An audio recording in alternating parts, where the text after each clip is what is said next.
that we scheduled the meeting is just for an opportunity for you all as the folks who elected Chris into the board position, just to have direct access to me and to Chris, and just so that you know my face and you can get to know me a little bit better and know that I represent all of our school district and all of the students and all of our community. And I can't do that very well if I don't get out and meet people and get to know what the issues are and the things that y'all are thinking about. So I appreciate y'all coming here, and I appreciate Chris you hosting and finding a place for us to have this meeting. We're going to be doing this with each of our board members. Excuse me. And because Chris, your region is so large, we're doing one this week, and then next Monday we're doing it again in Lamar Township, because it's just to try to catch people on that side of your constituency area. Porter Township. I'm sorry, Porter Township. Thank you. So there's absolutely no agenda. It's wide open. We're here to listen to you and have conversations and talk about whatever you want to talk about. Who wants to go first? I'll go first. You're a talker, I know you are. Sometimes. I'm just here on behalf of my position with Sugar Valley Concerned Citizens. We hold a baccalaureate every year for graduating seniors from 17747. Mm-hmm. It includes all seniors, whether they go to Keystone Central, Sugar Valley, online, wherever. This is my 5th year where I will be leading it, and I have yet to find a good compromise with the school district on how to properly get our invitations to the students that need to get them. So I'm just trying to figure out what the best way is, because it's going to start coming. We're going to start planning here in the next couple months. Yeah, I recall hearing something, seeing an email from you last year. Yeah, and I forwarded it on to the high school folks. Yeah. And I don't know if that's where the block is or. So the year before last, I got in touch with a lady, and because I understand HIPAA, I understand all that. I understand that I can't have information and all that.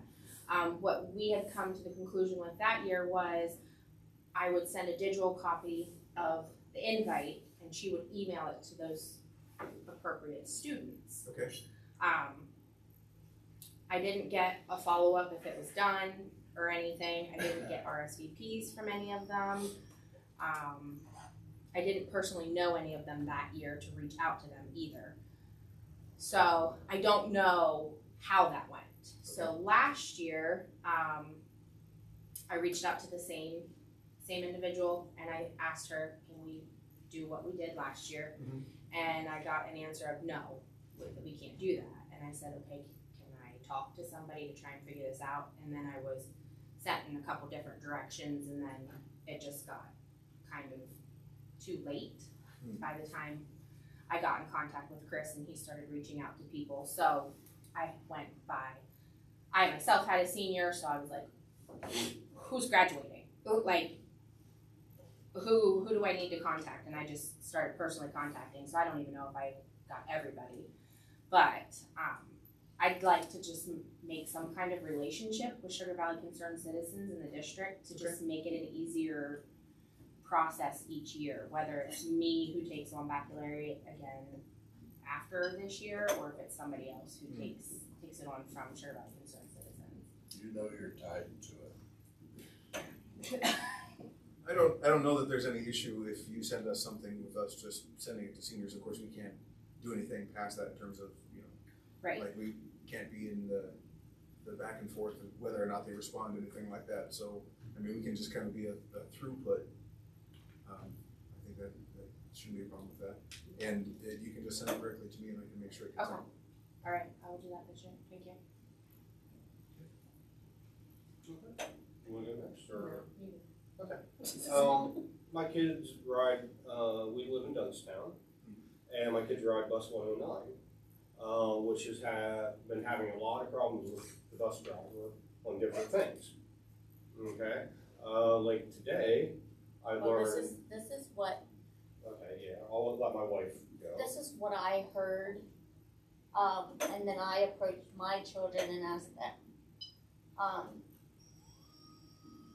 I was told that yesterday a child threw up on the bus, and the bus driver handed back paper towels and told them to clean it up. That he didn't have time to do it. Whether this is true, I don't know. You know, I did it, and I'm not sure. The one student said that it was there overnight. I don't know that that's true, but I don't feel as though the children should have to clean it up. No, they're not allowed to. Yeah. Yeah, So, well, okay, and I have a job too where I'm not gonna say either, but yeah, as far as that's just not. that's not okay. Of course not, and I And appreciate there you are bringing it other to me. things that have happened. Like I said, he's turned around from the or he's taken off from the school. Something happened. He turned around, came back to the school, found out he wasn't allowed to do that, and then started off again. Thank God my kids weren't on the bus that day because I can pick them up after school. But there are other things that have happened along the lines with other children. I don't like per se. I don't know because my kids are younger, you know, and I get that there are older kids and younger kids that probably act out too, you know. I know it's not easy being a bus driver. I get that. And there's But only one person on the bus trying to control how many kids. Yeah. That's very difficult. Sure. So I'm not exactly sure, but when I heard that this morning, I was not very happy. Yeah. And I did tell my kids tonight, don't you ever clean up anybody's stuff on the bus. Absolutely Do not. right. Yeah, absolutely right. I apologize for picking up my phone. I'm No, taking you're notes. fine. You're Yeah, fine. sending so I can keep track. Yeah. Okay. And like I said, he's told the whole bus that he was turning the heat off as their punishment for not listening. He has also told them they're not allowed to talk for a week because somebody said shut up.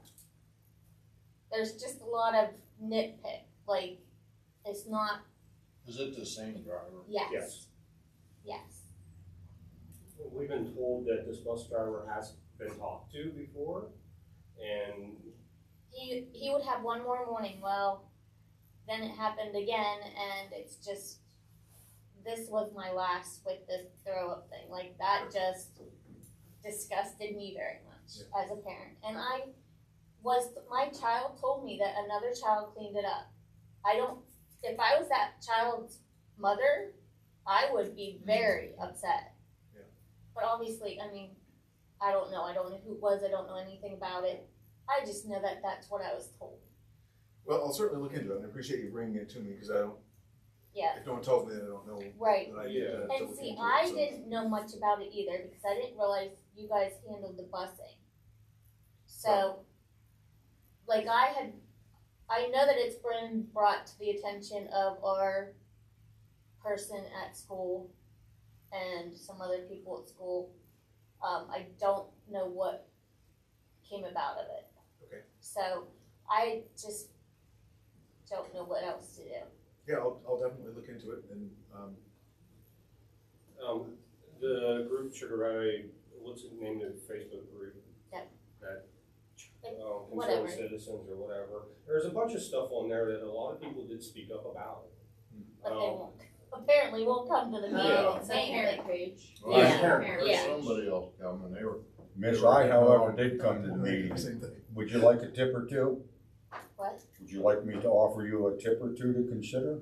Yeah. On your busing incident? Yes. I'm Mike Remick, as I said, your bus 109, Yeah. Youngstown you picked up? Yes. And what school is 109 headed towards? Charter school. Headed to the charter school. Typically, the way busing works, the bus driver works for the contracted busing company. Is yours Susquehanna or Yeah. Martin's? Yep, Susquehanna. Susquehanna. they've been notified. Okay. So if you have a concern with the bus, you can do two things, and I would encourage you to do two things. As soon as that concern is immediately known to you, I would then call the charter school and talk to the principal or the principal's advocate or second. Let them know the particulars of it. At the same time, I would make a call then to your bus company and tell the bus company, identify yourself, of course, and your student's name, and tell the bus company your particular concerns, suspicions, and in this case, what you've been told. Then, what the bus company needs to do, and you can ask them and encourage them to do that, is review the tape on the bus. Yeah. Each bus should have a videotape that goes around. Yeah. It used to be in a 24-hour cycle, and then the 24-hour cycle would change the next day. So it's important for you to follow up on that quickly. Okay. Have the bus company review that tape. If the tape then confirms what was told to you by the children or whoever on the bus gave you that information, then they need to take that up with the driver and also the school district to see what's then appropriate to be done. So you must move quickly. Now, I can say to you with great authority, there's an inclination on both sides to kind of drag the feet on this. So keep in mind, whether it's deliberately dragging the feet or just a matter of the communications and the time of day that it is. So maybe you find this out later in the day, for example, or after the school day when you guys get home, kids get home, now you find that out. So say you call a bus company, chances are those folks went home. Say you call these folks, chances are they went home. Oftentimes, even if they get the message, they won't pursue it. Meantime, now the tape turns over and it's all lost. Okay. So you must, in order to get to the bottom of it, notify everyone quickly, and then it won't hurt you to follow up. Because if you don't, it's all going to get lost in the shuffle and nothing will happen. See, that's what I'm afraid is happening, because there's numerous things that these guys have said that just doesn't add up correctly. I mean, I know they only have so many bus drivers, they're hurting for bus Right. drivers. Okay, so they have to try to keep and work peace and everything like that. But in the same sense, if they're threatening these kids with turning their heat off on the cold mornings, Yeah, so that's not okay in my book. I agree with you, and I appreciate, Mike, you saying that, you know, that your first line is definitely to either contact Tracy or the principal and make sure that they're aware when it happened and what the specific things are. They should be contacting Susquehanna Transit. That doesn't stop you from doing the same thing and saying, hey, there's concern, you know, just so they hear it loud and clear. And I'm happy to, if you don't get whatever you need sorted out, then it should come to me, and I can work with Susquehanna Transit also and make sure that your children are being treated well and not having to deal with vomit or anything My like that. thing is, I don't want kids to be afraid to get on the bus to come to school, you know? Yeah. Because of things that are happening. Well, The even bus though- is the first time the kids see Right. an adult that's not family. It should be a very Right. welcoming place, Yeah. absolutely. Even though your children come to charter school though, it's still under the Keystone Central School District contract. See, I didn't know that till No. today. So you can email or. So, call them. okay. Yeah, I found a lot out today because I was digging around. Yeah, I found a lot out, so. You good folks may know this. There's a lot of misconceptions and perceptions with this in the public. Charter schools are public schools. Mhm. Public schools, period. They're delineated then as a charter school, but they're public schools. They're not private schools at all. I didn't know if you knew that or not. Yeah. And you'll have to, again, try and follow up with these concerns. And I want to, for the group and for you, Chris, I think probably you know, and Dr. Redmond? Frank, thank you. Talk to Frank. So you know, Michelle's running recording equipment here. This is a public meeting. We have 5,500 people on a site called Clinton County Watchdog. It's a media site, and maybe one of you suggested about, you made mention of that a little earlier. So there'll be 5,500 folks, or some component of it, watching the results of, you know, what it is we're discussing here tonight. Just so you know. I'm a member of that. I don't hardly ever comment on Facebook. So That's fine. I'm one of the stalkers, okay? Well, You're the lurkers. a lot of people are like that. We have many members that don't offer comment because they realize, you know, this is a small rural community. I mean, we have a lot of little communities here, but it's a rural community and people weigh in there to get what they view to be facts and truth. And oftentimes they won't comment because they don't wanna be perceived negatively by, for example, the very public schools and the faculty that would see maybe you putting something that. You know, Right. we all working with public, you know, and we just don't wanna cause problems, cause you never make everybody happy. You make this group happy or this group happy. Right. You can't make everybody. But So, you're right, sir, but it shouldn't be a problem. But In our public yeah. it schools, is, in it all, is though. Everybody it is knows for where he you. works. No, Like, I everybody understand. knows where he works. And I know that, but it shouldn't be, because we're talking about our children, Yeah, and that's why. and our public schools, and our families. And if someone has joys, great. If someone has concerns, that's okay too.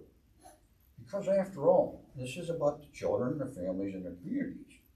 Mhm. We ought to be able to bring these things up And discuss. without like the we are right now. bureaucracy at the school district and the unions getting all upset. For example, the unions and school bureaucracy views me as like the bad guy. Because a lot of issues come through Michelle and I and our 5,500 members. Well, we've tried to give them to the school district many times in the past, to the extent that, anytime I approached them with facts, information, and documents, I was just completely shut down. So they answered my questions as if they never been posed, took my concerns as if they did not exist, to the extent that they banned me from the school district. So that's fine and dandy. They did it. Great. Notwithstanding that, their idea was to silence me, silence Michelle, silence 5,500 members. And as I told Boss Martin, that was going to fail, and it has failed. But I don't view what we do as watchdogs as being adversarial. I view it as trying to get desired end results Mhm. for our students, our families, and communities. It's not that I want to go out and bash them on the network that they are and all the secret society things that they do, but I do all that because you have a right to know. Yeah. They're your students, it's your family, it's your children, it's your community, it's all your money. So when they hide stuff like all these settlements that you pay out with your taxpayer dollars, that they hide from you, settlements where special education is withheld from students to the tune of, the last one we did was over $1 million, Mine's over 2. over 2 million, and things that Michelle and I have taken to the Pennsylvania State Auditors, the Pennsylvania State Attorney General. We've sat down and been interviewed by special prosecutors, investigators. We've been interviewed by the Pennsylvania Department of Education on these things that are hidden in this school district from the public. They view us as the bad guys. But I love Keystone Central School District. I graduated from there, like my father before me. For heaven's sakes, my name are on 2 plaques at the Central Mountain High School and the Votech. They view me like I'm a communist or a terrorist. But I bring these things up because it's right for our children. It's right for our families. Mhm. It's right for our communities. And it's wrong, wrong, wrong, wrong, wrong when they withhold special education from our children. It's wrong when they can't keep our students safe. It's wrong, even these things that you're mentioning about your busing, that's wrong. Yeah. And we've talked about these issues many, many times and nothing ever gets done. And sir, I would just ask you to not look at us as adversaries, but look at us as those that are so helping improve the quality of education for our children. You're here to serve the children, their families, and our communities. You're not here to serve the network and the unions and the bureaucracy. I mean, the goal of public education is what? What's the goal? It's to educate the students. And we're a failed public system of education, doctor. For 20 years, Keystone Central's ranked at the bottom of the state academic. 50% of your students at the high school are habitual truants. There's all kinds of settlements. You aware of all the particular settlements that I brought to your attention and how many I don't even know about?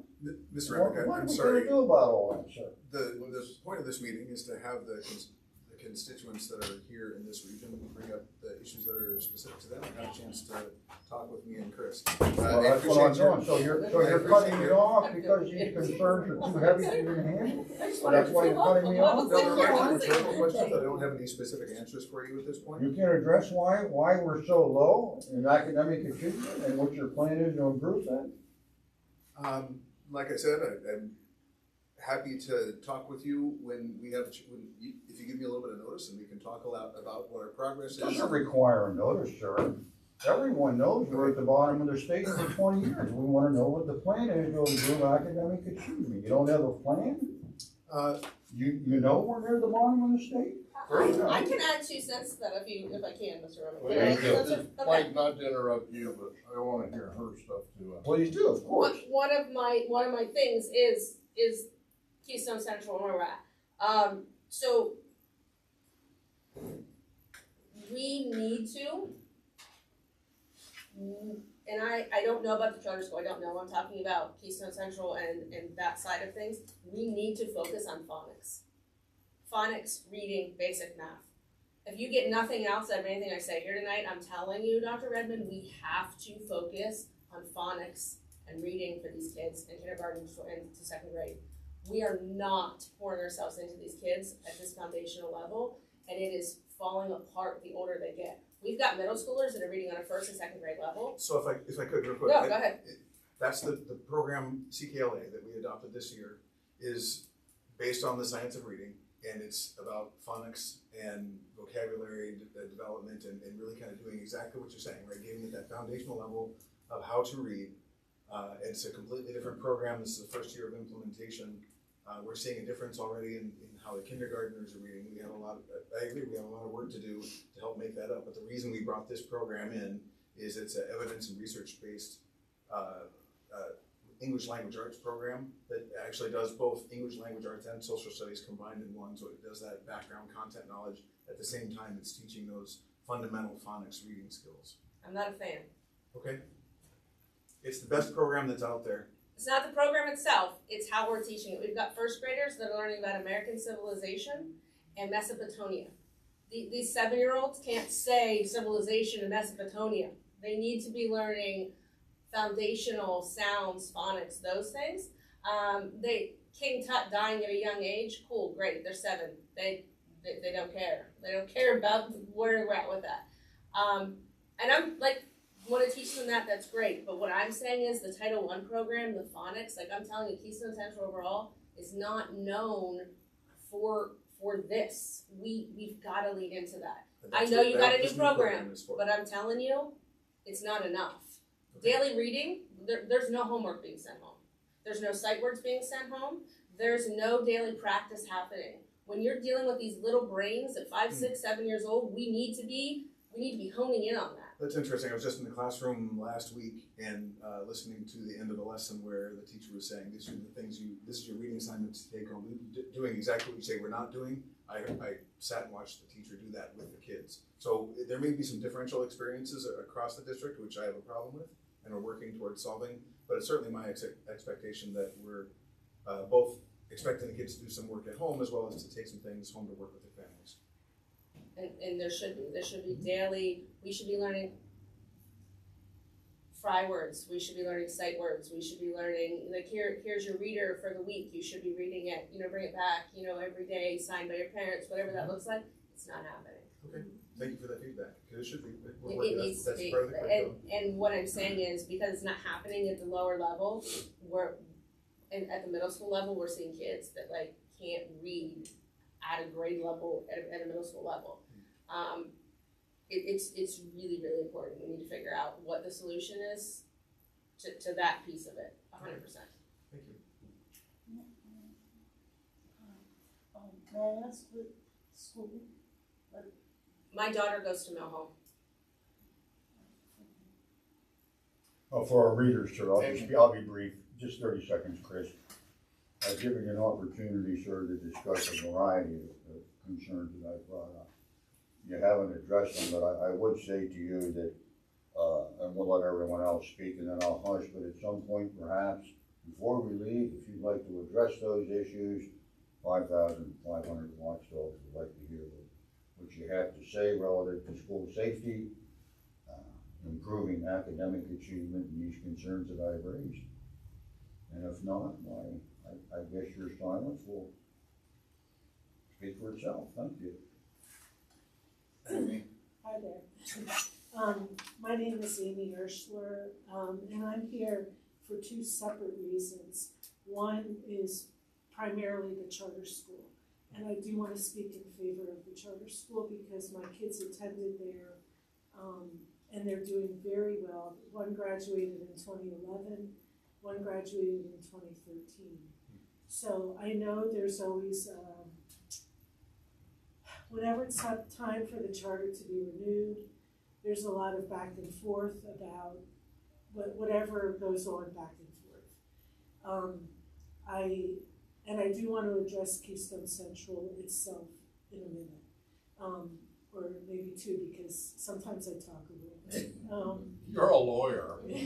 Yeah, I am a retired attorney, and both of my kids did very well at the charter. The charter is really top notch for like ag and environmental issues. I would like to see this Keystone Central brought up to that level too, because in my mind, the bottom line is that all of our children need to be taught. I concur with what you're saying about the reading. I don't know why there's not homework. It's only things that I've heard, because I do not have any firsthand knowledge, because I have not been involved with Keystone Central. But I think it's very, very important because for the kids to learn how to read, to have a sense of accomplishment, to feel like they can do something like outside of this area, or bring it, or stay in this area with that knowledge, but maybe, go to law school, go to be a doctor, and bring it back to this area. I am not local, I'm married in. It's been a good life for us, but I don't see a lot of encouragement for things beyond a higher level. And I second what she's saying in regard to you have to teach I believe in phonics. And actually, one of my friends, I was talking to her the other day, she's an ESL teacher, retired, and she was saying that it's like the science is very much that you should be teaching phonics. So it's good to hear, it's really good to hear that. But I would urge you to please, there's a couple reasons with the charter. One is the education. It does provide a lot of opportunity for kids outside of the normal classroom experience. And the other one is very selfish. There's a lot of community programs, and selfishly, because one of the big community programs is the weight room is open to the public. Mm-hmm. And you don't have to have anything to do with the charter to be at that. We go there on a very regular basis because my husband is recovering from a stroke. So for us to have that facility available to us and not have to drive to Mill Hall, and not have to drive to Jersey Shore, not have to drive to Lock Haven, or Williamsport or Lewisburg is like a gift. So more than anything, I'm interested, of course, what everybody has to say, because there's nothing to me more important than education. Nobody can take your education away from you.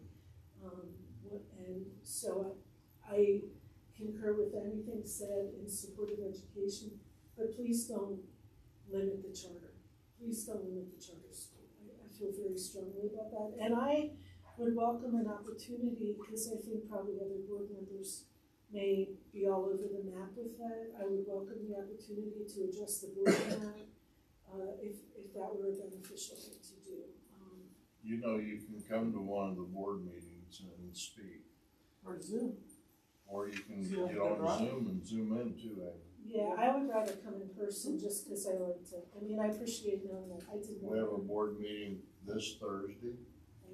They start at 6:30, Okay, and then the one the following Thursday will be at 6:30 also. We backed up this month because of the holiday, okay. but normally it's the first and second Thursday. The first Thursday is a work session, the second Thursday is a voting meeting. But you're welcome to come over there anytime you want. All right, well, Ma'am, I would encourage you to, if you favor charter schools and you favor supporting charter schools, to do just that, as Chris suggested. Keystone Central School District boards have been adversarial, and strongly so, towards this charter school district since its inception. So if you're inclined to want to support it, you'd be wise to go tell those folks that, because they have not supported this charter school, they've been forced to do it. I think it's really unfortunate that, like, it costs money to run a school district and run a charter. And I think it's really unfortunate, the whole thing with the property taxes, because, you know, here's Keystone Central, and you're right next door to State College. You're near Lewisburg. And those school districts have more money, and I know the court cases have said, and I didn't do educational law, but I knew this, that, I know the school districts it's supposed to be spread out, and there's a reluctance to spend money on education. Part of this is my upbringing, but I can't think of anything more important than to give our children an education. If it's through Keystone Central and people choose to send their children to that, the main school district, that's fine. But the charter school has been established and is here, and it's done a lot of good for the people who choose to go there. And just because there's like, well, we shouldn't have to spend the money for it, I don't buy that. I don't buy that at all. So I'm encouraging you, when you are listening to I mean, I know the board is the one who decides it, but I'm encouraging that you please keep an open mind, and be supportive of the charter school. Thank you. Thanks, Amy. I would have been here on time, but I have like 2 flat tires. My son is like, I don't know how long I'll be here. I can take you home. Yeah, my son is changing the flat tires. How's John Eddie doing? He's doing well. Thank you. All right, good. That's my husband. Thank you for. I married into a Hagenstaller family, so I'm not local. That's some new people know. And I say that may not be anything to you, but that's a popular name over here, so. Well, let's toot his horn when he's not here, because they go to the weight room all the time. He has been walking without his walker, like at the weight room. Yeah, I'm gonna cry. Yeah, she gets emotional about it. But He had a stroke a few years ago, so with the weight room, and I know that's a separate thing from, I guess it depends how you define education. But I really love the idea of a community-based education. Oh yeah, I know, I'm aware, I'm all for it. So I've always believed that the public school system, whether it's charter or otherwise, has a responsibility to the community, just as the school district asks for some support from the community, the school district should be supporting the community as well. So I've long been an advocate of things like having the workout rooms be available for the community when the students aren't there, and having maker spaces that are open to the community when the students are there. I'm a strong proponent of that. I'm really glad to see that as part of what the charter school is doing there. And also people who could not necessarily afford to come to a gym. You know, if you're like really trying to make your ends meet, having that as and the Michelle is our attendant, and she's awesome. To her one, but just the people who have come in and we've gotten to know each other, and people are very supportive of everyone, and it doesn't matter, you know, sometimes you go to a gym and you feel like you have to, I mean, I don't want to wear a crappy wear to go to a gym, I just want to go to a gym. It's very, very down to earth. So, and it's good to hear you feel that way, because maybe there could be something done for people who live in Mill Hall or Lock Haven or Renova, that opportunity is made available for them. I think it is available for the folks in Renova. Well, that's good.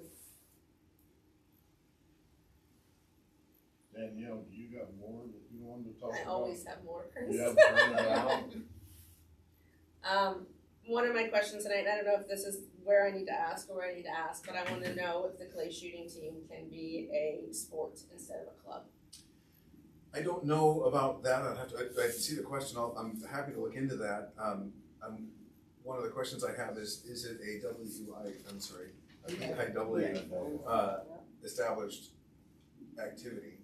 And if it is, then we can draw a line. But if it's not, then having it be a sport like the other ones that are part of the AA, I'm not sure how it works, right? And so that's the question I have is it established a sport in the state? If so, then we should be able to make a tie.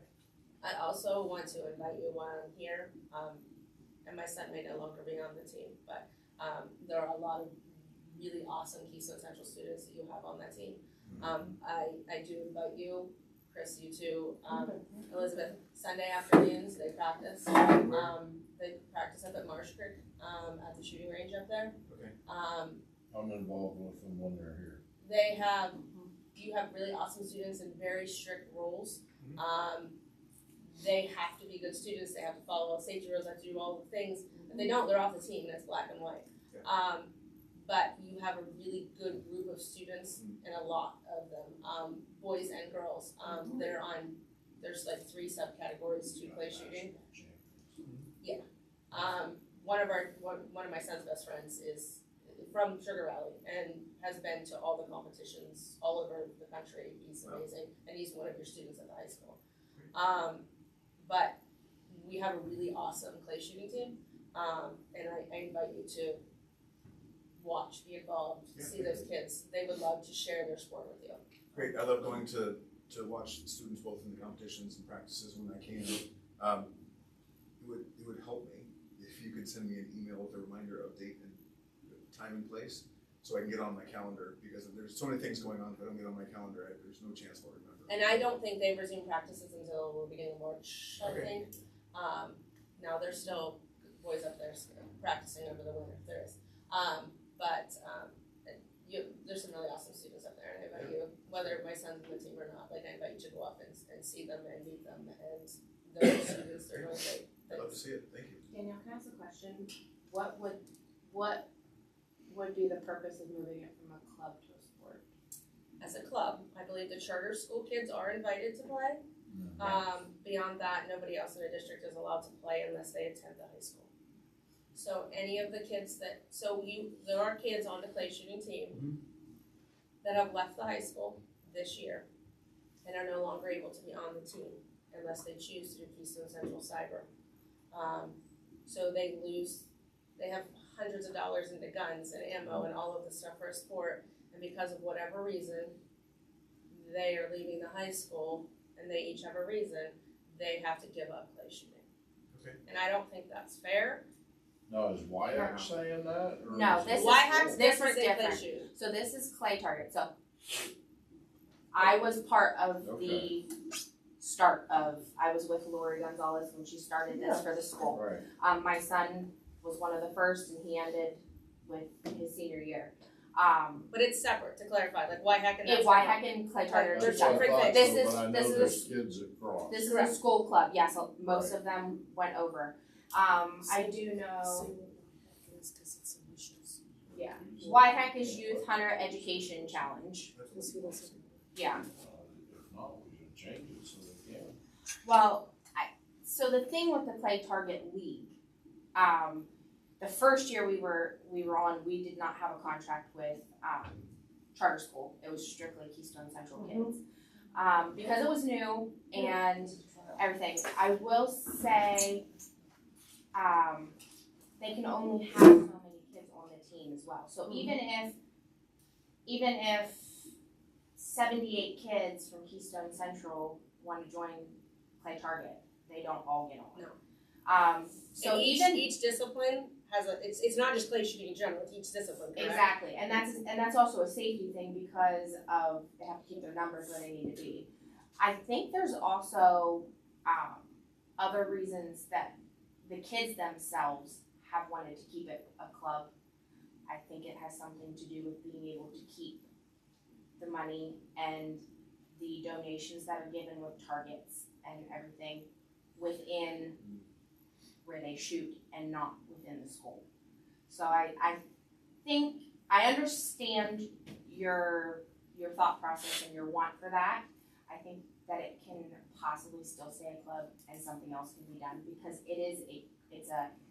there's some kind of contract, I can't remember what Lori's said, because it doesn't necessarily, the contract each year does not necessarily going to be there with charter school. It's like every year are we going to?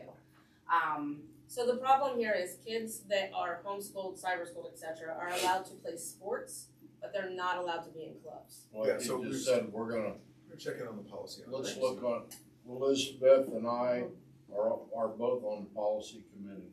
So let us look at that policy and see what can be changed. I didn't know that. I didn't know it either. I already went to bat for kids over here that wanted to participate in sports and were told they couldn't, and I said, no, that ain't right, they can.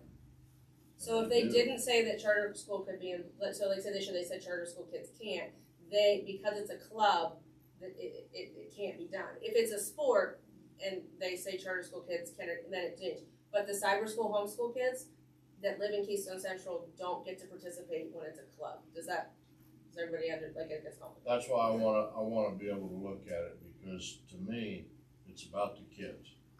But Michelle's 100%. 100% right when it comes to And like there's if not they're there's gonna- roles, and Lori Yeah. is the person that knows all of the things. I Yeah, understand, there's- and I'll get with Lori, cause I know Lori very well. Yeah, She's never brought this up. there's a lot of, like, I know that, well, for instance, like Carter hasn't been able to get into it because he wants to shoot a certain discipline. But if you've already been in the program in that discipline, you get first dibs, and it's always been full because it's the most liked Right. discipline, and he doesn't want to shoot any of the other ones to get in first. So it's very much, but it is an awesome thing. Like, So Dr. Roman, what I Awesome. want you to get from that is, like Michelle and I both are time, like you have a lot of students in Keystone Central in this program. To the point like Carter can't get in. So it's, you say it's pretty much maxed out. it's always Five maxed out. stand is. I'm assuming it's 5 stand he wants in. Doesn't matter, probably Yeah, nobody I knows what believe 5 it stand is, is, yeah. but 5 Yeah. stand is very, very popular, and they're like it's usually it's a max. There are 2 other disciplines, but they I don't think ever since they started the club they've ever not met their quota of students. and it has amazing volunteers that coach That's dozens something- of people. That's one thing we don't ask, because we didn't know to ask, I guess. We never asked, the co-curricular committee, what is the max number of students they can have per club, per athletic endeavor? So that's actually a really good point. I'm gonna keep that one to find out. If it's as simple as the option of kids that live in Keystone Central are welcome to participate in a club. That's what I'm that'd be wondering. If golden. there's, That would I'm be great. wondering if Like, there's like a contract like they have that can be. Let me get with Right now. Lori, and then I'll talk with Lori, and then we'll get together on the policy committee and look at it. okay, I appreciate That'd be the best way to go. I have another question, and this is I don't know anything about this, so it doesn't matter if it's a goofy question, you'll tell me. I'd like to know, one thing that I'd like to know is what kind of guidance is there for students who are like in their sophomore, junior, senior year with regard to having them investigate different career paths. So you don't see a huge number of kids going to college.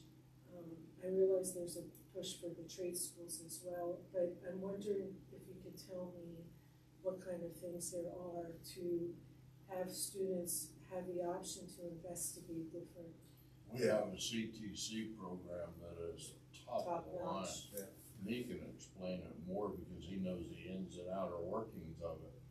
But that thing is covering so many, I mean, they just put, what was it, 8 EMTs 8 EMTs through it, got their certifications, and they're now actively running in the county. Wow, no. And that's just one section of it. And then what about for kids who are College more academically oriented? Yeah, so the, early on, starting in 8th grade, actually starting in 7th grade, leading into 8th grade, we start doing a lot of the career explorations kind of work with students, and that continues throughout their high school. So they're being checked in periodically throughout that 5 to 6 year span, checking in on, are you on the right pathway? Is this where you want to go? Is this leading to what your college or career or military or whatever goals are? Thank you.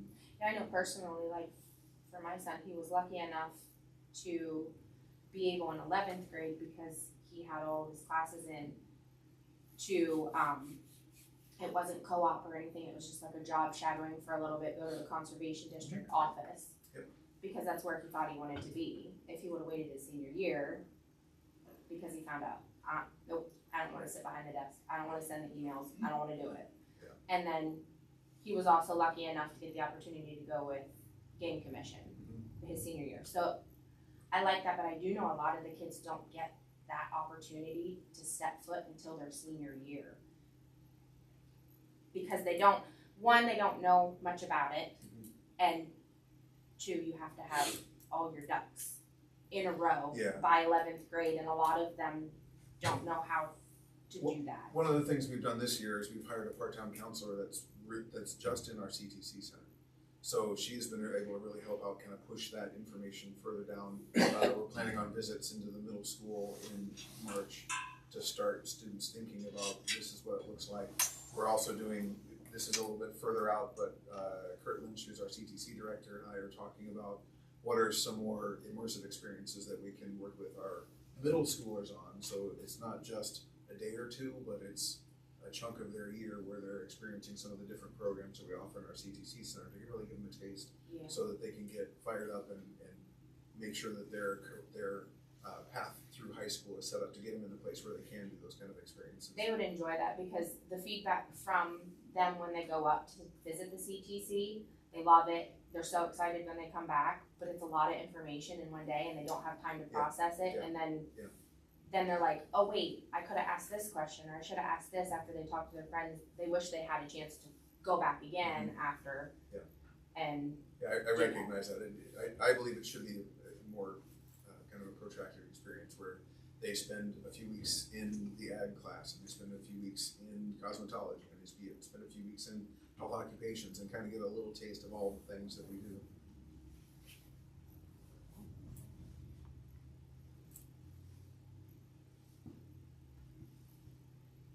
Okay, you had a big list there. I'm working on it, crossing Yeah, off one at a time. You got the I list. don't wanna take over again. Perhaps I could offer just a few remarks, and again, and I'll be brief, I'm not here to dominate anything, 45 seconds, if you're really looking. You want me to time you, Mr. Remick? Thank you. Looking for further input, again, there are 5,500 watchdogs, most of your constituents and taxpayers. Most have been engaged in a lot of discussion on Eastern Central and our public schools here, on all the topics I brought up briefly before you fellas cut me off. You can find all that information on the watchdog site and their input from their standpoint.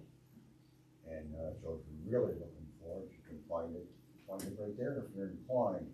Now, having said that, I know that Boss Martin did restrict all staff from coming there and viewing that, but having said all that, sir, that's part of the problem with the public and why they don't come to these kind of meetings, is that they don't trust Eastern Central and have not for many years. It's because when they do come to the meetings, their time is restricted, the subject matter is restricted, and if they speak up and bring up concerns, you address them, not you personally, but Keystone over the years has addressed them as if they do not exist, and they answer the questions as if they've never been posed. In other words, they receive dead silence in return.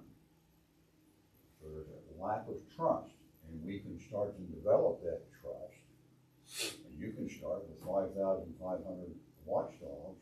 We can do that with truth. And Parents light, do feel defeated. instead of running a secret society the way that Keystone has for years. We can do it with truth and come together. And I'm willing to be a part of that. I've said that many times. Parents do feel defeated. I've had parents that have come to me, and there were people that said they were coming tonight, and they have their complaints, and they have things they want to say to you. And I'm sure they've come to Chris and said the same thing. But when they saying it, typing it, saying it, calling it, that's one thing. But actually coming here and facing a superintendent and saying, this is the problem, this is what I would like the solution to be, or that step doesn't happen because they say it's a waste of their time. And over the years, they say, why would I hire a babysitter? Why would I do that? To come here for nothing to be done. And I'm not saying that on you. You've only been here, a year and a half. But in general, across the board, most of the people sitting here probably were involved when we fought for our elementary school to stay open. Michelle and I both have kids that should have started kindergarten that fall at Sugar Valley Elementary School. It was the largest kindergarten class going into the elementary school, and they closed it that spring. You weren't here. Not holding that against you. But we had it in the middle school, I think, the board meeting, and it was full. And it was full of a bunch of people from Sugar Valley who were passionate about keeping our school. I remember that. And it was shut down. Nobody was listening to us, and it didn't matter. I can speak to that as well, having been on that board of directors, ma'am, at that time, been to many meetings, including over here at Sugar Valley, where the gymnasium was always full. It was great public participation. And once again, I just want to say, for those of you who don't know, I think that you do know, the whole history of Keystone Central and this charter school has been one of complete and adversarial idea with this charter school.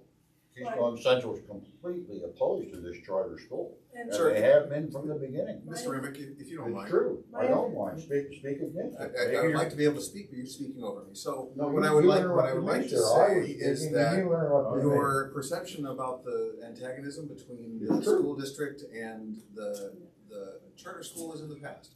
We've had good conversations. I've had a good relationship with both Tracy Kennedy and in our meetings, a couple of meetings with their board. But I don't think it's a fair characterization to say that we are continuing to have an antagonistic relationship in the present day. I didn't say that you were continuing, Doctor. I You said certainly that the did. whole history has been antagonistic. If it's recently changed, thank you very much. I think it needs to change. Again, these are our students and our families. However, it wasn't that long ago, sir, where Keystone Central School District withheld the money from the charter school district for a period of some 9 or 12 months. And then you sat down, not you personally, but the Keystone Central School District and lawyers and Boss Martin with the folks from Sugar Valley, and they sat in private meetings away from the public and settled all this. And the tool that Keystone Central used to get them into these private meetings was to withhold their money. And that's all true.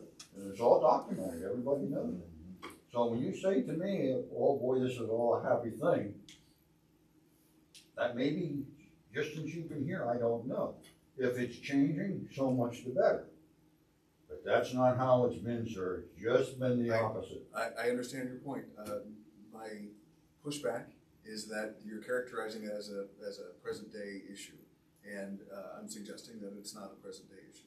Well, people don't know that. You then let them know that, because they'll be delighted to hear that, sir, and you'll have to prove it to them. Sounds good. Ma'am, you have your hand up? I was just gonna say, I think one of the reasons for the passion about the charter school is a follow-up to what you were saying about closing down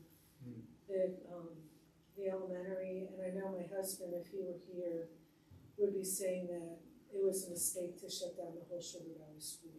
So when there's a feeling of antagonism, I think there is a lot of feeling based on what I've heard, because again, there's a lot of negative feeling because the Sugar Valley School District, the Sugar Valley School, kind of like Renova. Renova's a smaller school now, and the Renova school, because it's smaller, it has a higher, Bucktail is higher up than Central Mountain in terms of where its standing is. Sugar Valley, prior to its closing, had a much higher standing in terms of academics than either school. So it seemed to make absolutely no sense to close down Sugar Valley, period, and then to close down the Momentum. So I think that when you're talking to us about how we feel about Sugar Valley and the antagonism, it's like, I appreciate what you're saying, but there's a history that you're having to overcome. Sure. And that obviously takes some work and some trust. Absolutely, I get that. Part of that history, like Danielle said, people calling us. I can show you messages I have that people are afraid to come speak up because of retaliation. And people over here that have spoken up have been retaliated against so bad. And we need to work. I'm saying this as a Keystone Central board member. I still live in Sugar Valley. We need to get the charter school and the communities to mesh. We need to forget the old past problems. There's nothing we can do to change them, but we darn sure can control the direction in the future. That's why I got on this school board. My goal is to change this whole attitude. He and I have butted heads on things. We've agreed on some things, but we agree to disagree. And that's what everybody needs to do. They need to forget about all the past things that have happened. Things are changing, and we're trying. But both schools need to merge together. We're all in it for the same reason, for the kids. And the taxpayers too, because there's a lot of tax dollars that go into this whole big pot. Chris, And that's the way I look at it. sir, with all due respect, and you're exactly right, and I'll do my part to help that too. I really will. I love Keystone Central and Sugar Valley. I'll do all I can to help it. But I'm gonna be truthful and honest as you are. And we need Keystone Central to be truthful and honest and open. Well, I And agree. they have not been, and they need to be. Concerned that, when I say have not been, that hasn't been in the far past. It's been in the recent past. They've held money, lots of money, 3 separate installments. I think perhaps 4 from the charter school folks in order to get them in behind doors negotiations that were all kept from the public, that would determine the direction of this charter school, those children, the families, and the communities. And sure, that's just wrong. So when I tell you that the public does not trust Keystone Central, this is well known throughout Clinton County. And we need to fix And it. we need to correct that. And if we really want to correct it, the only thing is openness and truth and integrity and full disclosure on everything. And that's not Keystone Central's history, sir. Okay. I can help with that, and I'd be glad to help with that. For example, if there's anything you would like to do with 5,500 watchdogs, you'd have a heck of an opportunity to do it on the Clinton County Watchdog site. For example, Michelle and I would be willing to put on any messages that you may have for your second, for example, and we'll publish that verbatim. All we need is complete disclosure for you. So don't give us a statement, for example, with just part of the story. You give us the whole story, and we'll work with you in every way we can. Sounds good. We want Keystone to succeed. We're not there to condemn you. Our idea, we want to build it up. This is our community too. And Keystone looks like, of course, Whitney and I don't like us at all, but a lot like your employees do. But we're not the adversary.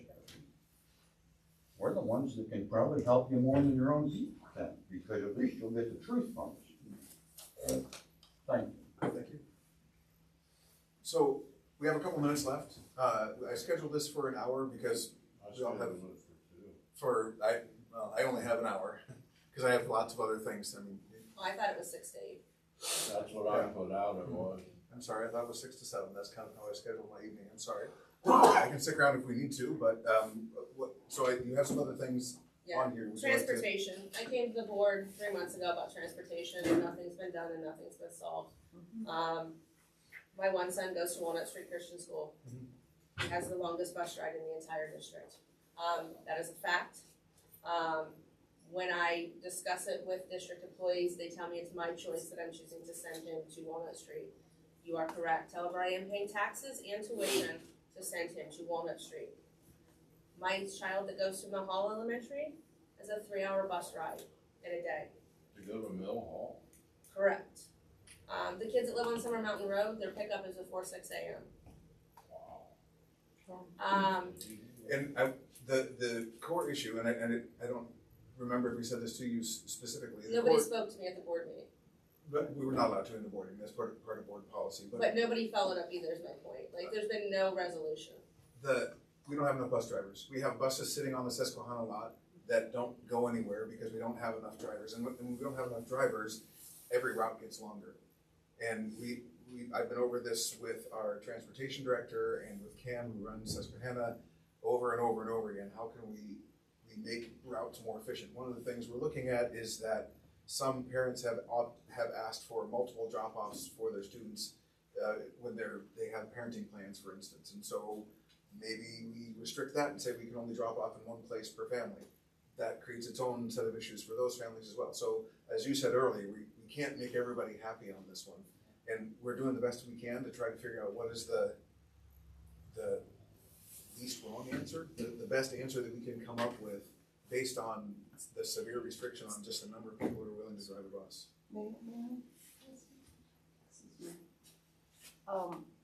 Speak up so we can hear you though. Okay, well, technically, I'm a school board member, this isn't my district, but I wanted to hear what you have to say. Technically, I probably shouldn't be saying anything, but I will say this. I'm going on my 7th year, and this issue's been every year. And I've never asked any people in my district, Mill Hall, Lamar, I've never asked them this question, I probably should. Would you be willing to sacrifice something that we currently spend money on so we could hire our own drivers and possibly get our own vans? I'd be willing to pay for transportation. Okay, Because we currently, we did drive our children to 3 different schools in the morning before we tried to go to work in the morning. We do. We drive our kids separate directions in the morning. I work one town, I have kids that go to 2 other towns. We make it work, but I'm not the only parent that's transporting. A lot of Keystone parents do this A very lot same of thing. Keystone parents Very are many. transporting. That's right, Just, yeah. and if you wanna know how many, try to get into that elementary school at 310. It's a good many do I've that. been there for both in the very- morning and the evening to try to see You if there's cannot, anything that can be you done can't about get in. I live The- across the street. It's awful. So, would you feel comfortable if I asked the other board members if they'd be willing to discuss some other option besides the current option and have possibly, if the board majority so chooses, they can give a directive to superintendent administration to look at options that may cost us more money? Would you feel comfortable with us doing You that? can talk, I brought it to the board's attention. I 3 months was ago. there, I remember. I also think that it would be useful for somebody to review the routes. Like our routes, for instance, so my daughter we picked up at 6 o'clock, whatever time, she has a dog lesson, 6 a.m. She's the first one on in the morning, she's the last one off at night. So the last kid that gets on in the morning is the first kid to get off. So that kid that only has whatever, a 10-minute bus ride, still has a 10-minute bus ride. But our Sugar Valley kids still have a 3-hour bus ride, or whatever that looks like. There's some solution here. We've got parents that are transporting, stressing them out to get to their job, kids on school on time. We've got fog, bad roads over here. We get them to school 5 minutes late. They shut the door. Literally walking up to the elementary school at Mill Hall Elementary at 7:40, Dr. Breon closes the door. While parents and children are walking up to the door, she closes the door. You then have to go in the office. Even though attendance hasn't been taken, they're still in the cafeteria. attendance hasn't been taken yet. You have to go through the office, and I understand there has to be a line drawn. But now you have a bunch of kids that are a quarter day absent. They're not tardy anymore. They're a quarter of the day absent, unexcused. So you have inadequate We can do better. transportation. It's not, the needs aren't being met. You have parents that are transporting, and then we're in trouble because the roads were icy over here and it took us 5 minutes longer than it was supposed to. Do you see where there's like a whole thing that's an issue? I do. If they rode a bus and they were late because the roads are bad, they walk through the door. It's not an issue. Again, I said, and I didn't read this because I just kind of hopped in. I come across the district, most of your employees know my name. You've gotten to know my name because you've been here, a year, and you know my name and you know my face and that. I am one that brings things to your attention, but I will offer solutions. I will help you figure it out if you want it. My husband used to run routes and oversized loads. Like, if you need somebody to review the routes and how this could work better. My husband and I are willing to help. Okay. Keystone Central doesn't want to help. Sure, watchdogs will too, and that's great stuff you're offering. We have these posts on there where these same things, Doctor, 50, 75, 100, 150 of your constituents will comment on you and give you information that you need and offer some solutions as well. It's all there if you really want the input. That's great stuff. Safety concerns. I bring it up on a regular basis. When I went to Butterville Nittany, which is the middle school now, Columbine happened. Never forget it. We had clear backpacks and metal detectors when we went back. Metal detectors sat in the library for years and years and years. They've since been sold, they're gone. When I asked about them, they said, it takes too long to get the kids in the building, it isn't worth the time. Besides My child no longer goes to the high school. So I don't feel as strongly as I did when I wrote this, but I still have students, and I have friends that have students that go there. And at any point, anybody could carry anything in their backpack, and you'd have no idea. You'd have no idea what they had in their backpack, and no idea where their mental health is that day or where their anger is that day. I'm hoping there's some safety protocol somewhere that we're not a headline and I don't lose any of my students. Daniel, as you know, Keystone Central School District by far is the largest school district in Pennsylvania relative to geography. You take in all Clinton County, excluding two political subdivision components of Center County, and you could clean up into Potter County.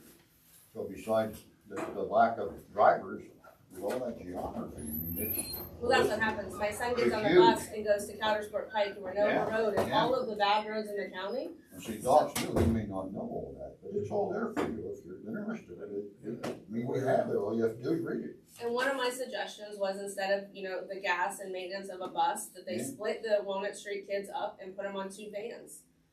So they're not going to. Stewart's and Township's quite a haul to get up yonder in Potter County. Walnut Street School participant, all that. Oh, yeah. I don't know about. Yeah, they do. Do they? And the Catholic school as well. No, we're responsible for. They're responsible for all You even get into the Catholic school in the Newman Academy in Humboldt County. I'm not. I don't know if they go to the way Bishop Newman, but they go to Lock Haven Catholic, Walnut Street Christian. There's a school behind the high school that's like a Mennonite school. They transport there as well. I think you even pick up some kids over in Penn Valley for the charter school. Martin's does, and as well as BEA. Some of those kids come to the charter school. So there's a lot of geography to it. One of my other questions was, some of the other districts have IU classrooms. Are you familiar with them? Do you know anything? Well, I saw the blast classroom that you had on here, and I know that we've looked into that a little bit. Is there a reason that we don't? Curiosity, because I looked into the teacher intern program that they have with the IU is why I was looking into it. Why Keystone Central doesn't have an IU classroom, so you can't do a teacher intern program because there's no IU classrooms in Clinton County. So I was just curious as to why we don't have an IU classroom or IU classrooms. I don't know the answer off the top of my head on why. I'd have to look into it. Yeah, that would be, I've been reading about, it's really exciting, it's very exciting. Can I backtrack just to the transportation thing real quick? It's more of a question maybe to look into because I don't personally know the answer, but I do know, the last time the charter was talked about, the charter did have their own vans with their own drivers for a majority of special needs students. I believe that it was given up because funds were cut during the last discussion. So that adds to who you have, that adds to your routes and your amount of kids on the buses because the charter school did not have the money to pay their van drivers and do their van maintenance and stuff. I mean, that's maybe another possibility. They still have their vans and stuff, but to look into when you're discussing the charter, if they're still interested in taking some of that off of your plate with their students. I do not know the ins and outs of why it was taken away or, what the discussion was, but my understanding was it was something to do with funding, the agreement with funding. So you folks wouldn't direct the routes and such for the charter school. The charter school would have their own folks, I think, to set that up, would they not? I don't think you guys would set up their routes and times. Well, it's set up through our transportation office so that they So the charter folks get it to you and then you coordinate it with Martin? with Susquehanna. Well, Martin also comes over to the charter. Maybe they do all their Central Jersey school. Yeah, So I'm not familiar with that. you folks use Susquehanna? Yeah, to get we the only use truck. Susquehanna. Okay. Well, and I know like the charter kids ride they don't ride the same buses, but I don't know the numbers and if it would open up like a bus driver bus or I don't know the numbers, but I There's do a know lot that to is something that Lot to it. did happen and now no longer does. Oh, yeah, yes. So there are different routes that come here as opposed to that goes up to some central schools. That's right. It's a whole different set of routes. That's right. Making good sense if we could do a route assessment, look at things a little better. We do, yeah, and we look at, and there's a couple of programs that we're looking at to see if it makes fiscal sense that can do this optimization. But part of the problem is a lot of the routes that we have to drive on aren't mapped routes. So the optimization programs don't always work. It just doesn't make sense. We have significantly less students riding, but longer routes. Do you know what I'm saying? Say it again? We have significantly less students riding and so many parents transporting, but yet we have longer routes.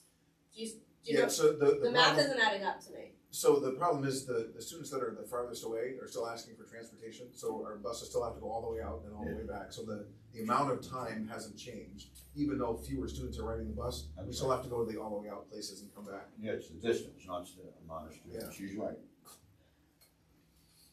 I think for Sugar Pilot Panels, one of the, specifically Mill Elementary, one of the frustrating parts is when they closed our school, they promised us that we would be given safe and adequate transportation.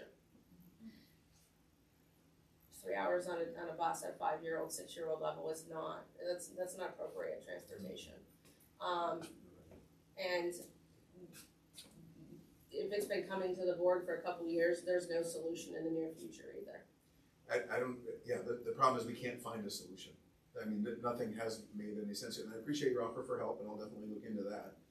But I know, I can't speak to what happened before I got here. I know that I've been talking probably every other month, at least, to the transportation supervisor and Susquehanna Transit about how can we make these things more efficient.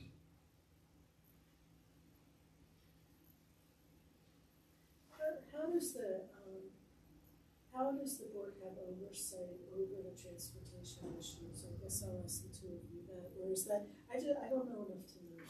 We don't really have anything to say about it, that's at administration level. In the legislation, we're supposed to be overseeing it, it's supposed to be sort of under our realm, but the majority of the board had given it to administration, so we don't see any route maps. I've requested them, and I'm not saying anything bad about administration, I'm just saying that conversation looks like it should come back again, and I've gotten some ideas here from everything that you said, and I'll share them with the board, at a later time, but no, right now, we are disassociated from it. But Elizabeth, if I may, ma'am, maybe that's your policy, and that's fine if that's what you've opted to do. I did not for it. Not you personally, but that's how it's been these 20 years. And ma'am, that's wrong. Well, How accurate, pardon me, I'll be brief and then I'll give it to you, ma'am. You board members have to approve those contracts. Mm-hmm. How can you rightly approve something that you don't have an opportunity to review with the administration or the transportation folks? If you don't sit up in your committees and discuss all these things as we're doing now, and that's part of your solution, I think, Dr. Redden, is to get information out there for all to consider. You need to use your board members. These are all, like me, natives here. They know our communities well. Chris, Elizabeth, they do. Now, Doc Baldino doesn't, Cannon does. They know. If you're not gonna include them in the process, that's wrong. So yeah, you're board members, so essentially what I think that your Elizabeth is saying is, here comes bus contracts they're not involved in and they just approve them without knowing what's going on. Sir, that's not right. Well, that's what the majority. That's not right, that needs change. It's, I will stick up for Dr. Redmond here, and I'm Well, sorry. he doesn't know, he's new, he's Yeah. just learning all this. I will- I mean, he's not new, He's having to pay the price. He's for not what has new, but happened he's in new the here. past. Right. That's why you ought to welcome us, you're really getting the skinny. Well, I will say this, you really have given me a lot of ideas, and I've been bringing this up multiple times You need to since change you've it. been here, and it's not a priority, your worship, it wasn't a priority issue, but I'm gonna be bringing it up again, and I think now it might become a priority issue, or at least one of the priority issues, because, yeah, this, Parents don't feel heard. One of the things that parents can feel heard about is providing transportation so that they can get to work on time. it's. I don't know what, I don't have an easy solution for you, but like, if you live near Mill Elementary, you know what the issue is. Yes, I do, and it's a personal passion of mine, this transportation thing. Back when the federal government, not to go too deep in this, again, there was other priorities, so I'm not blaming anyone, but when the federal government came out with that whole grant program for school districts to buy their own vehicles, it wasn't, I brought it up, but it wasn't the right time for our school district. Now maybe we're getting closer to having that conversation again, so, thank you. Elizabeth, you have Anybody else? three current school board members here, I'm a former one, as you know. I don't know how a board can operate and make good decisions. You're new here, you are not, I am not, without having complete information. Who's withholding information from board members? Doctor, that has to change. They have to have a complete picture. They have to be able to ask questions like, how can you make decisions without having knowledge of what's going on? So you I say mean, you that's follow where- up that's with where things, back and to- I am gonna call you out on this. That's back So to truth. my son came very excited to the high school. He's no longer at the high school. And when that decision was made and what happened, I came to you first. I came to the district office. I did my day of work and I came to the district office. And you were nowhere to be found. Understandably, you have a lot of hats that you wear. There was a message taken by your secretary. It was written down, she wrote what I had to say, my phone number was left. I never heard from you.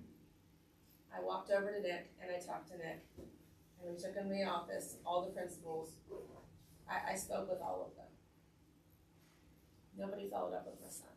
Well, sir, these are really good people, and they know what to do, you just gotta give them the information to do it.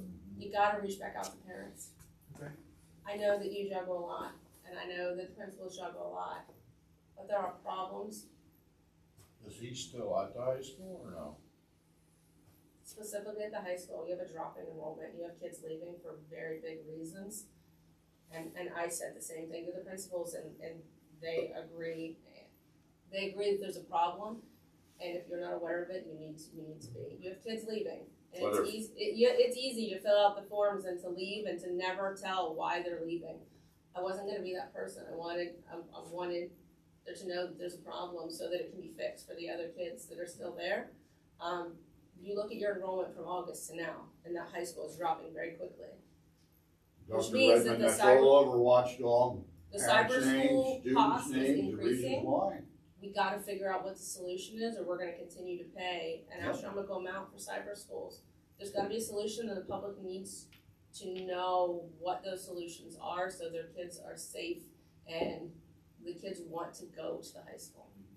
Poor performance, it's unsafe schools, it's all the woke stuff, they're fleeing, and it's all over.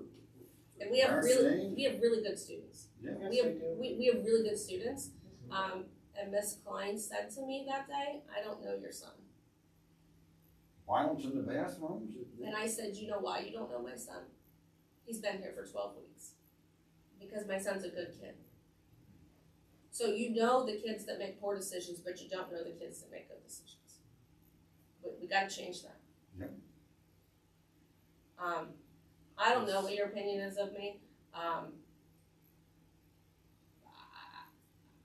I'm here for my kids. My youngest is in first grade. My boys have graduated or decisions are already made that they're not coming back to Keystone Central. And I have great kids. Chris can contest. Like I have great kids, and the people in this room all have great kids, great parents, great kids, and we're here because we want change for them. I want to be part of that change, but I'm looking at this as I have a 7-year-old and I'm starting all over again with Keystone Central. I have a long way to go. I'm not going anywhere. I feel like Elizabeth's pushed out a lot, and I feel like I'm Elizabeth on this side of thing. Like, I'm here. I'm just going to keep showing up. Like, Sure I'm is. either going to keep showing up or she's not going to be in the district. There's a And, good and many that's that are that's the fleeing. line that's going to be. Like, she's either going to be in the district and she's going to get a great education because you have amazing teachers in this district. Absolutely amazing teachers that I could rave about all day and all night. But I will also tell you, we're losing a lot of good teachers in this contract, though. A lot of them. You know, we need to support our teachers. I was told at one point in time that you can't fix the whole district with a couple meetings. It's like an elephant eats, you gotta do it one bite at a time. I'm chipping away at things, he's chipping away at things. We can't fix it all within 1 year. How many years has it drug the system down? We've gotta try and change that.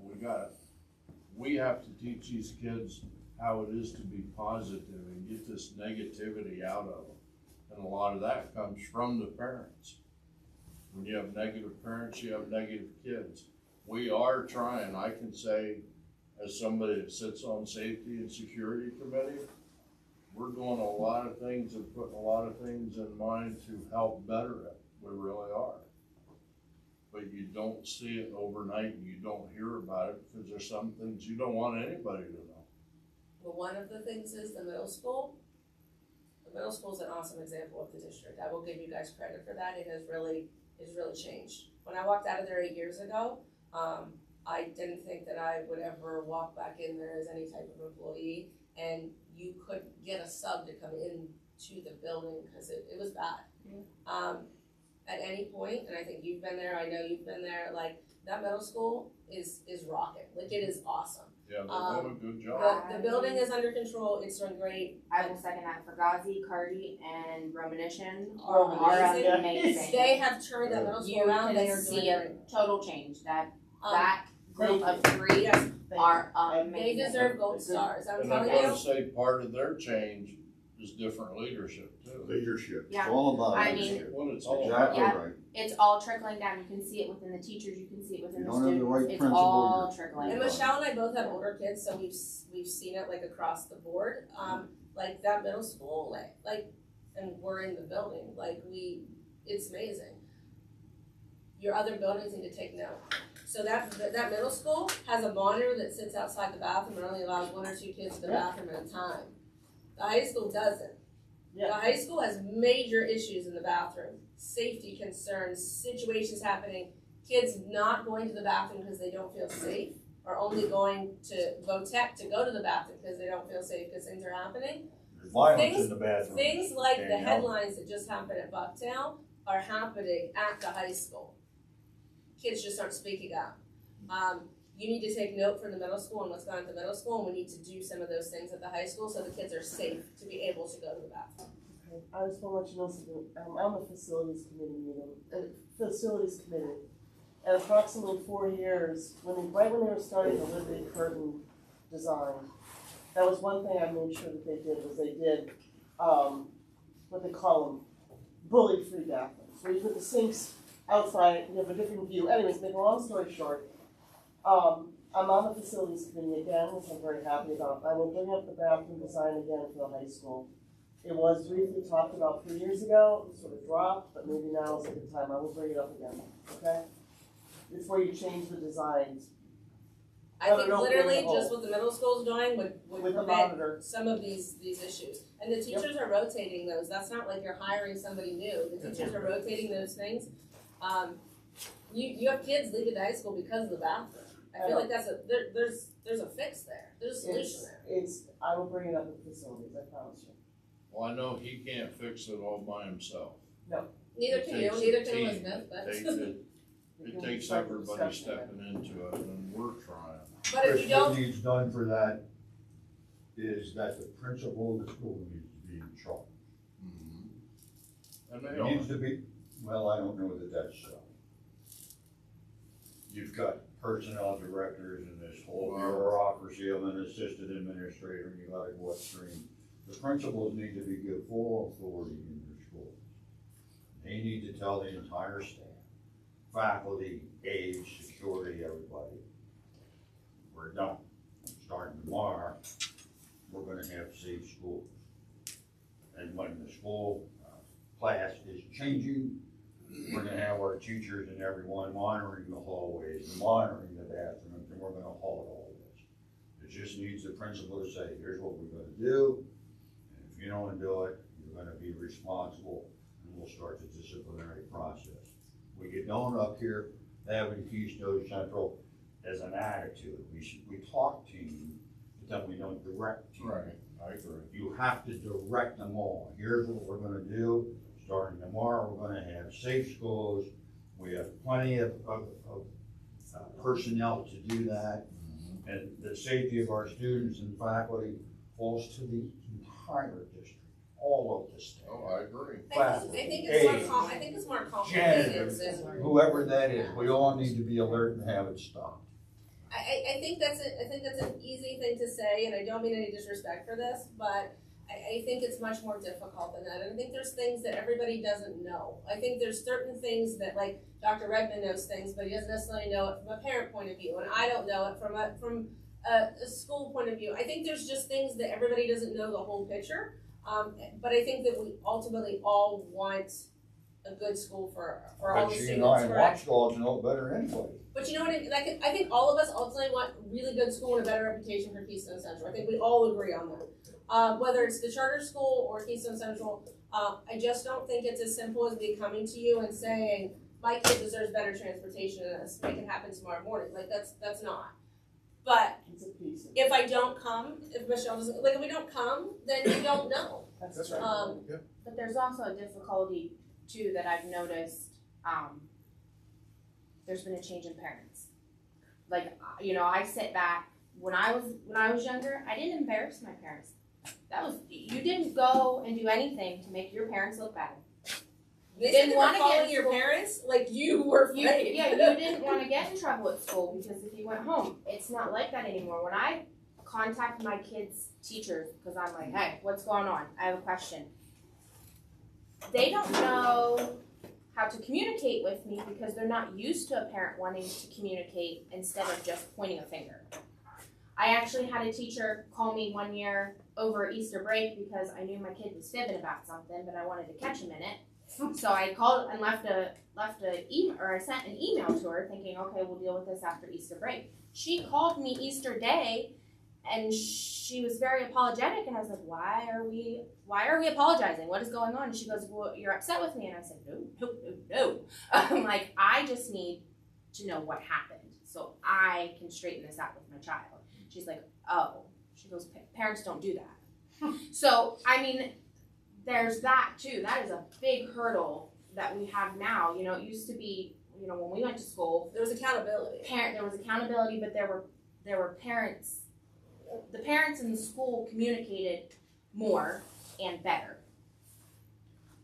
Not saying that that's not something that the school doesn't want to facilitate. It's just harder now because they're met with so much friction and finger pointing that it's not only the kids who don't have accountability, the parents aren't taking accountability either, and they just want to put it on everybody else. You know, my child's not doing this because you're not doing this. Well, you know. It is the teacher's fault that happened. It's not the student. Exactly. You know, my kid's not doing good in class because they don't know what's going on, but in all reality, it's because your child has their cell phone out all day and isn't paying attention. You know. And you and I would take the cell phone, but that doesn't mean that every parent. Exactly. And that's like me over the past couple years, I'm realizing how much of a hurdle that is within the school district. Parents aren't parenting anymore. Exactly. We're friends. We're not like, you know. And then it comes back on us because I hear it all the time. Well, I didn't get in trouble in school. I don't care. You're getting in trouble now. Like, it's a whole new. Like I hear a lot of, and I wish it was, you know, back when we went to school, and gosh, how I wish it was more like that for my kids. But the sad reality is there's so much that has changed that I don't know if it can easily get back to that. And it comes a lot from the home front too. Is there any, I don't want to That's not a interrupt you. Keystone specific thing, it's everywhere, No. and it's the same, that same. Yes, shit. yes, no, that's what I'm saying. Like I mean, you can have a group of parents who care to come to you, but I understand the conflict you get on the other end from the ones that don't show up because it's not their problem, but it is their problem. Do you have more, or you? No, I'm good. I wish more people would have shown up tonight. For the amount of emails and stuff I get, this is distressing. Maybe your next one. I do hope Dr. Redmond, Sugar Valley parents can't come across past it. We are passionate about Sugar Valley. We're passionate about our kids. We Yes, are. you are. Yeah, very. But also, when we walk in, I when love we this see you at school. Walmart, we'll say hi, and we are. Like, I don't think anybody's leaving here with bad feelings or anything.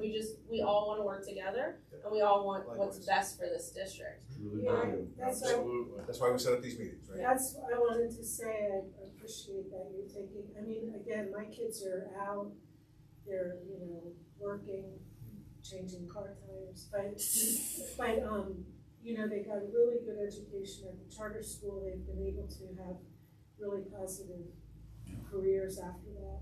I appreciate you taking the time to come, and Chris and listen. Yeah. Well, they're charter school. But I think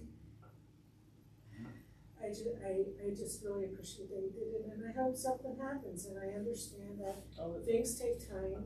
I want to assure you things are happening. But I don't want it to be like a year from now coming back and saying, well, you know, things take time. I hope there's some gradual change. There's gradual change. We're already seeing changes in some of the numbers, right? Whether it be testing numbers or number of students who are going into career paths or number of students who are going to college. We're seeing that start to evolve, right? Our early literacy numbers are going up, our attendance numbers are going up. We're seeing it's starting to shift the other direction.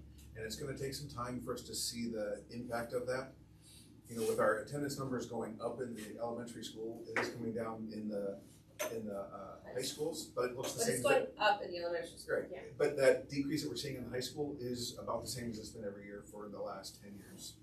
So, which doesn't make it right, and I still want to fix that, and we're still looking at it, but. You're always gonna have some of it, because you're teenagers that make decisions, and you're always gonna have some of it, but some of these things are there are solutions that Sure. can be done. Yep, and I'm committed to making the condition of learning for kids across our school district, whether it's charter school or not, better. And that's why I came here. Right? I That's would my goal. ask you specifically, you know, the very first thing I said was, if you take one thing out of what I say tonight is about the phonics. I would ask if you take the time, or talk to people that take the time or whatever, to compare our program to other local school districts and how we can improve what's being taught, especially in that kindergarten through second grade level. I work in other districts, like we have room for improvement. We can improve what's being taught. Great, we have a new CKLA program, great. How can we implement it the best? What other supplements can we pull in? What can we do? There is room for improvement. Always is. And like I said, that the most important thing tonight, like if we can improve that, it can make the difference across the board for a long time. For sure, I agree. Always room for improvement. Every step of the way. Thanks all for coming out. How you been? Thank you for coming. Crazy, crazy, insane, Is that what it is? tolerance level of 0. No, it's been a rough couple of months, Yes. but I'm back on track. Aren't you well? Oh, no, it was a issue I was working on since August. Life is replete with issues, isn't it? What? Life is replete with issues, isn't it? No, this one was No, I'm not. a